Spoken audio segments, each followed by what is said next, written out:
Artinya semua data-data penting yang kita masukkan ke situ, termasuk TikTok, ya, bisa diakses oleh negara pembuat. Bisa. Serius? Bisa. Jadi semua yang berhubungan dengan Ya internet itu semua data itu tidak aman.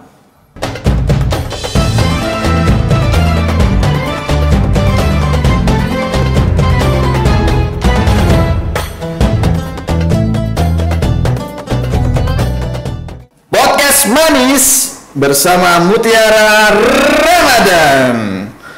Halo Bro Afin. Halo Bro. Gimana kabarnya hari ini? Alhamdulillah baik-baik saja. Gimana kabarnya Bro?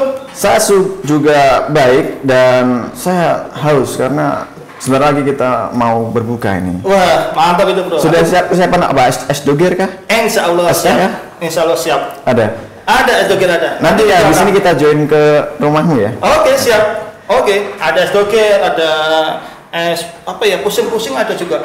Ada semua. Oke. Apa itu es pusing? Ya es campur-campur gitu. Oh, es semut ya. Semut juga bisa. Es ABCD kalau Ibu Nubin bilang. Obat seger. Bro Amin, lu kan sekarang sarjana apa ya? Ya katakanlah ahli IT ya. Iya, kalau bisa dikatakan gitu. IT yang berkutat dengan komputer, teknologi kan. Iya. Tapi akhir-akhir ini kalau kita lihat ke depan, isu-isu radikalisme ini mulai muncul, bro. Setelah saya pikirkan beberapa pekan, virus corona ini sudah hampir lebih dari 1 tahun kan? Iya, bro. Aktivitas terorisme, radikalisme yang berlabelkan agama itu mulai muncul kembali. Bagaimana tanggapan kamu itu? Iya, bro. Kita kan sekarang dihadapkan dengan adanya isu corona itu ya. Jadi kita tidak terlepas dari namanya perkembangan teknologi IT. Sekarang banyak sekali orang-orang ataupun kelompok-kelompok yang menyebarkan ideologi-ideologi yang radikalisme melalui sosial media. Jadi banyak sekali perekrutan yang dijadikan sebagai syuhada ya, untuk dijadikan sebagai calon dari radikalisme itu sendiri, bro. Sekarang perkembangan internet sudah nggak bisa kita kontrol.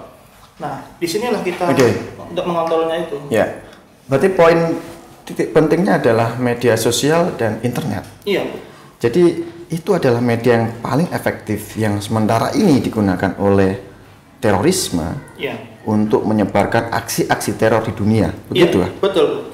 Kira-kira memang sejauh ini perkembangan media sosial sudah sampai tahap berapa? Misalnya ada, katakanlah Facebook ya, yang lahir dari tahun 2007 ya.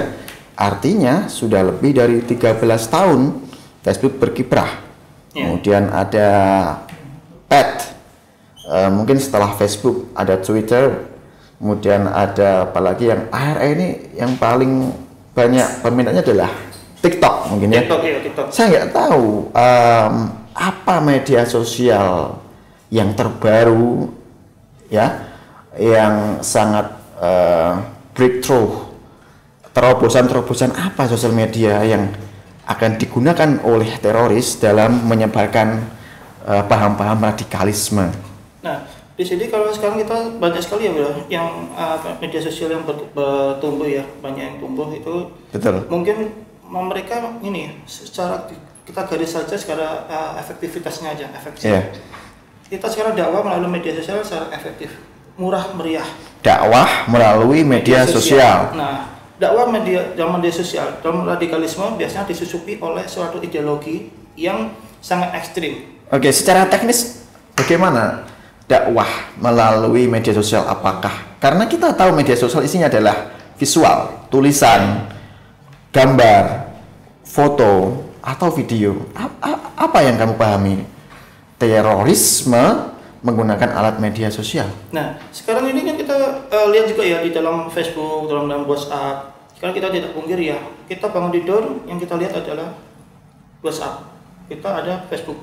Nah, kita kan di dalam WhatsApp ada Facebook kan semuanya gratis. Semua orang bebas untuk menuangkan imajinasinya, menuangkan pemikirannya melalui dua media sosial itu. Dan tidak terkecuali oleh pihak-pihak radikalisme yang menuliskan suatu ideologi-ideologi yang sangat ekstrim di dalam media sosialnya itu, dan otomatis akan dibaca oleh semua orang. Nah, ini biasanya terjadi pada orang-orang yang ingin mengetahui tentang seluk-beluk agama Islam itu seperti apa. Nah, ini dimanfaatkan oleh mereka-mereka yang tidak bertanggung jawab untuk membelokkan dari istilah dari Islam itu sendiri. Oke, jadi dari media sosial seseorang itu bisa mendapatkan informasi identitas diri ya, yang dia inginkan. Entah itu misalkan saya mau cari pacar gitu ya, saya cari tahu identitasnya, kira-kira saya bisa menilai sejauh mana ketaatan agamanya dia, kesalehan sosialnya, bahkan reputasi pendidikannya, seperti itu kan. Celah itukah yang dimanfaatkan oleh terorisme untuk mengidentifikasi calon teroris? Iya, bisa juga, bisa. Dengan adanya itu kan kita bisa lihat, oh orang ini labil, oh orang itu stabil, bisa dilihat dari media sosial itu. Ini sangat berbahaya sekali, kan, dangerous bagi kita kaum milenial. Iya, very very dangerous. Karena apa, bro? Kita tahu smartphone kalian semuanya lah. Ini isinya ada aplikasi-aplikasi yang mana ketika klik harus sign in, masuk. Kita harus mengisi identitas, kita harus mengisi nama lengkap, mengisi nomor KTP, bahkan nomor HP dan alamat. Sampai itu. Iya. Dan itu akan mempermudah teroris untuk merekrut calon-calon teroris baru. Iya, itu bisa juga. Tadi kita kalau bisa ya, kalau kita disuruh mengisi suatu form, entah itu form apa aja, jangan diisi sebenarnya. Harus kita kita agak ngapus sedikit nggak apa-apa. Jadi agar data kita biar lebih secure lagi. Bukankah itu akan melanggar undang-undang ITE tentang bohong terhadap data-data transaksi elektronik? Nah, itu juga melanggar undang-undang ITE. Tetapi kalau kita jujur, itu juga akan dilanggar oleh mereka-mereka yang tidak bertanggung jawab juga. Jadi kita harus pandai-pandai dalam mengatur, mengelola data seperti itu. Oke, artinya saya menangkap pentingnya kita untuk melakukan updating informasi diri, terutama di beberapa sosial media.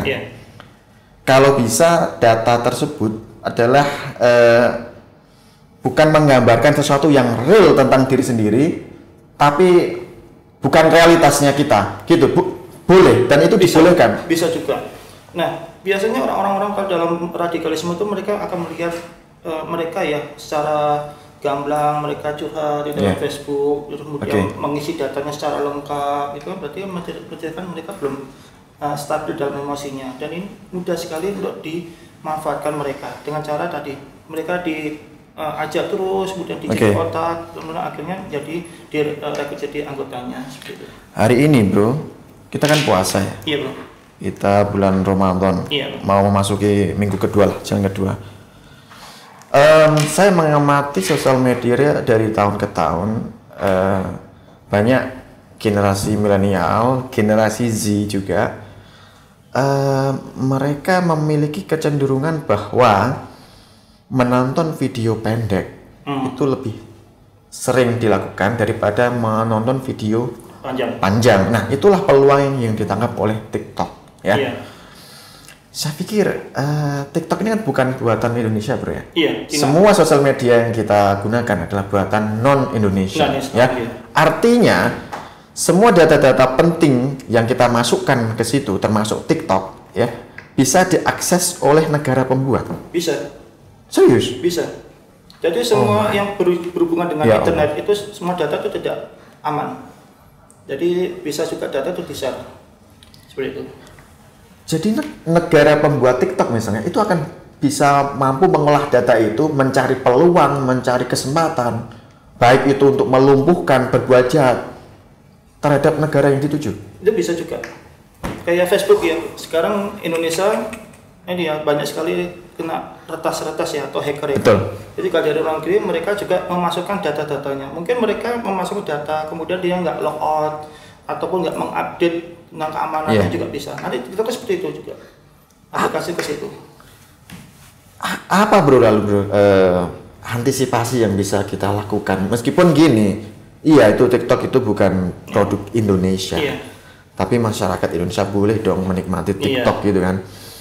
Langkah cerdas ala milenial seperti apa yang kamu tawarkan? Nah, ini saya akan menawarkan suatu langkah mudah bro ya. yaitu menggunakan ini syscambling cyber. Oke, menarik ya. Syscambling cyber. Nah, itu. Syscambling bukan hanya ada di desa aja ya. Kita jaga di pos kampling, kita ronda muter enggak. Di cyber juga sama. Kita lakukan pengawasan, kemudian kita melakukan pengolahan data yang baik, kemudian kita melakukan suatu filter yang baik, mana yang buruk itu harus kita lakukan gitu, agar untuk mengurangi tadi yang tidak dimanfaatkan oleh orang yang tidak bertanggung jawab tadi. Kalau saya waktu lampau ya, syscambling itu kan kegiatan ronda ya, setiap malam. Dekat dengan aktivitas malam. Iya. Ronda. Iya. Yang isinya adalah laki-laki, bapak-bapak. Ya. Mungkin saya melihat situasi seperti itu sudah mulai luntur. Iya, betul. Di tengah situasi masyarakat. Betul. Adakah hubungannya dengan kemajuan teknologi sehingga aktivitas sosial seperti itu, syscambling, perlu melakukan transformasi? Harus ada integrasi dari program syscambling dengan teknologi mutakhir. Perlu nggak, bro? Ya, itu sangat perlu sekali. Sekarang kan sejauh mana perlunya? Saya pikir sepanjang kita punya CCTV, sepanjang setiap desa punya wifi, kita nggak butuh lagi syscambling. Emang di negara-negara maju seperti di Amerika ada syscambling? Tidak ada kan? Tidak ada. Gimana, bro? Nah, untuk meningkatkan itu ya, kita integrasikan dengan teknologi, kita perlu adanya satu pengawasan terhadap sistem media sosial. Dengan adanya media sosial ini kan kita bisa mengurangi suatu kejahatan di dalam dunia cyber. Kita teknologi itu ya tadi, kita bisa melakukannya di dalam pengawasan melalui jaringan internet. Kalau kita ada CCTV, itu hanya pengawasan secara fisik aja. Tapi kalau sebagian CCTV juga bisa kita gunakan sebagai barang bukti dalam suatu kejahatan seseorang. Itu aja sudah cukup. Kemudian dalam mengintegrasikan ke teknologi, kita perlu pengawasan lebih mendalam. Dengan cara tadi kita menganalisa CCTV. Dengan adanya CCTV kita tahu, oh ini pelakunya ada di sini. Aku tahu poinnya. Jadi lu kan ngajak masyarakat untuk melek teknologi, melek software, hardware dan terusnya. Tapi kan tidak semua orang punya kesempatan untuk mengakses itu. Apakah kita harus memaksa mereka yang awalnya tidak tahu tentang teknologi, kemudian kita transfer knowledge ke dia untuk memahami ini caranya menganalisa data, ini loh caranya melakukan sebuah coding. Apakah itu akan efektif, bro?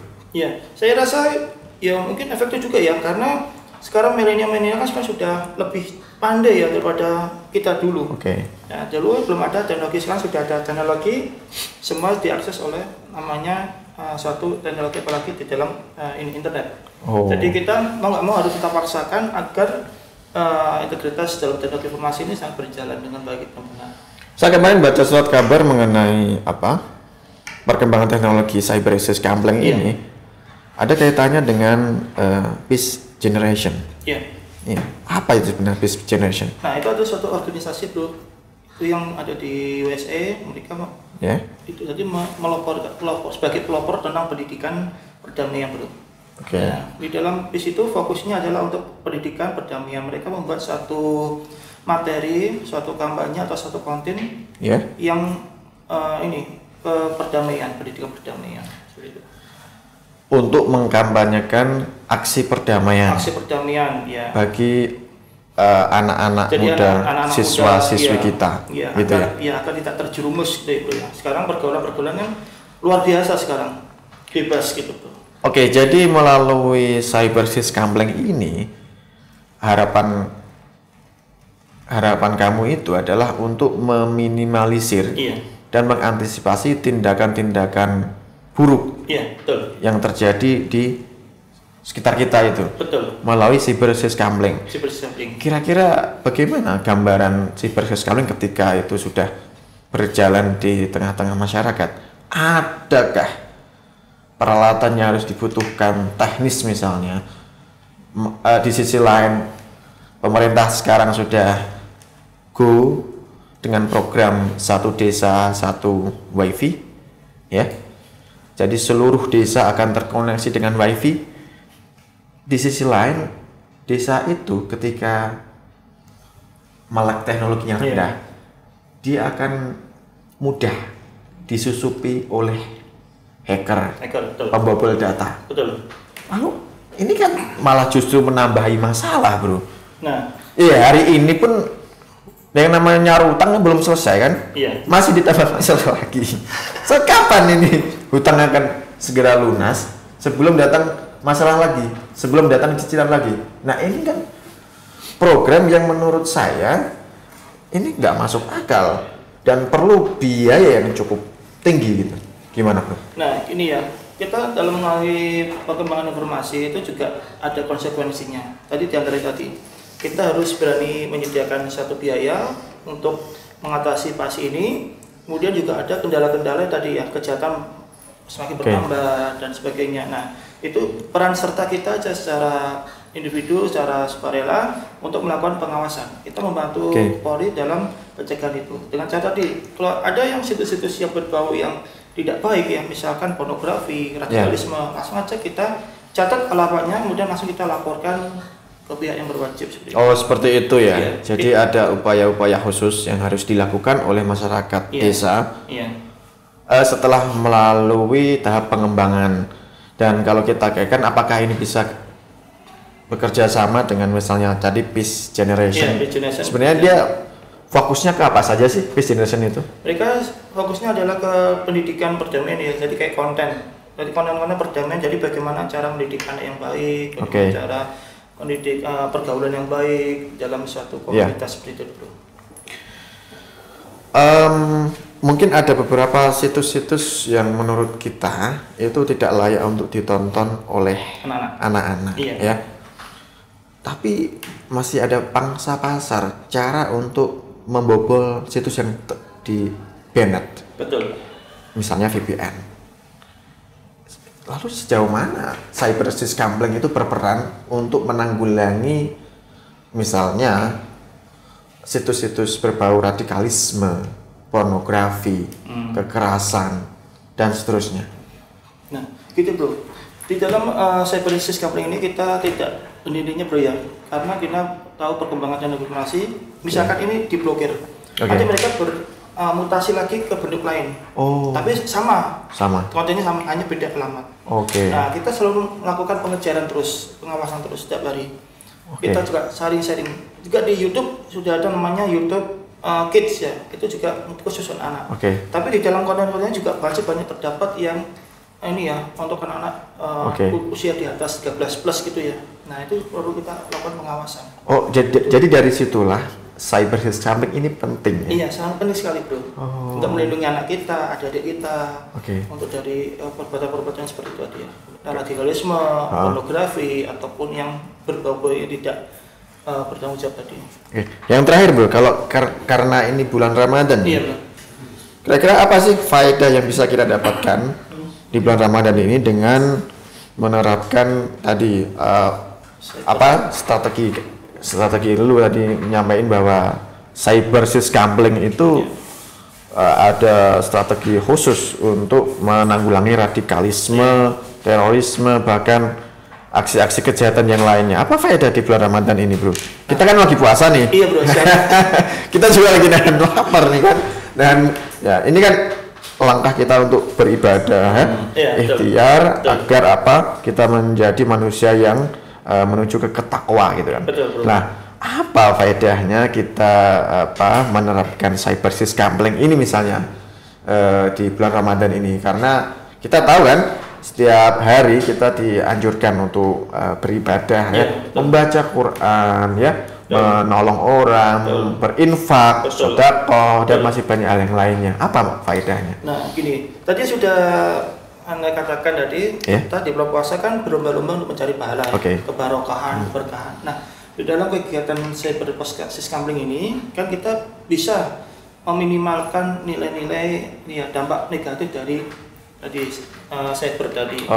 Otomatis kan kita akan mendapatkan pahala juga. Kita bisa menolong seseorang, kita bisa meluruskan orang apabila dia berbuat jahat, otomatis kita akan mendapat pahala juga. Termasuk menanggulangi hoax. Iya, termasuk hoax itu juga sama. Karena hari ini memang sangat ngeri sekali hoax, bro. Wah, bukan main. Saya sampai pusing Mas. Jadi untuk menangkal hoax itu sangat pusing sekali. Karena setiap hari, setiap detik itu mesti hoax muncul. Nah itu tugasnya kita adalah cyber scambling adalah seperti itu. Oke, misalnya saya orang awam nih, nggak paham teknologi sama sekali. Apa langkah yang harus bisa saya lakukan untuk memahami bahwa informasi ini, berita ini tuh hoax atau benar? Nah ini harus diolah lagi informasinya dari mana, kemudian kita cocokkan dengan data yang di lapangan, apakah itu sesuai atau tidak. Kalau tidak sesuai berarti otomatis hoax. Oh gitu. Jadi penting sekali ya untuk menanamkan sikap literasi ya. Betul. Literasi bagi anak-anak milenial hari ini bahwa untuk tidak sekali saja mempercayai sumber berita, kita harus melakukan comparing. Iya, betul. Dan sistemnya itu bisa dibuat dalam sebuah wadah yang ciamik ya, namanya cyber scambling. Oh gitu ya. Jadi cyber scambling itu banyak sekali ya, bro. Definisinya, manfaatnya banyak sekali. Termasuk di dalamnya itu adalah hoax itu juga sama. Oke bro, terima kasih bro. Ini informasi yang sangat menarik sekali bagi saya dan pemirsa sekalian bahwa penciptaan cyber scambling dengan terintegrasi teknologi informasi akan semakin memudahkan manusia ya, menciptakan keamanan, menciptakan perdamaian, menciptakan keharmonisan ya. Karena hari ini memang yang namanya carut marut terkait dengan keamanan sungguh menjadi momok PR bersama ya. Ya, jadi harapannya kita melalui teknologi informasi kita manfaatkan media itu sebaik mungkin gitu. Kira-kira ada nggak bro pesan terakhir lah buat pemirsa yang ada di rumah? Iya, untuk pemirsa di rumah, kita kan masih di era pandemi corona.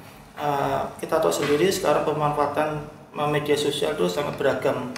Apalagi sekarang untuk kebutuhan perekonomian, jadi mereka sering mengeluh misalkan karena ekonomi itu jangan di-share di dalam media sosial karena akan dimanfaatkan oleh orang-orang yang tidak bertanggung jawab. Dan juga kita jangan mempercayai adanya hoax ya. Nah dengan adanya ini kami mengajak ya semuanya pemirsa atau pendengar yang di rumah untuk menjalankan sistem cyber scambling untuk membantu Polri atau pemerintah kita agar Indonesia tetap nyaman, tetap damai, tentram ya bro ya. Dan kita semakin cinta Indonesia bro ya. Cinta Indonesia. Amin. Puasa kita semakin dapat berkah, barokah dan pahala dari Allah. Baik, terima kasih Bro Afin sudah menyempatkan waktunya berbincang bersama saya dan pemirsa di bulan Ramadan ini, semoga bermanfaat. Sampai jumpa di pertemuan selanjutnya Bro Afin ya. Terima kasih. Wassalamualaikum warahmatullahi wabarakatuh. Waalaikumsalam warahmatullahi wabarakatuh. Podcast manis bersama Mutiara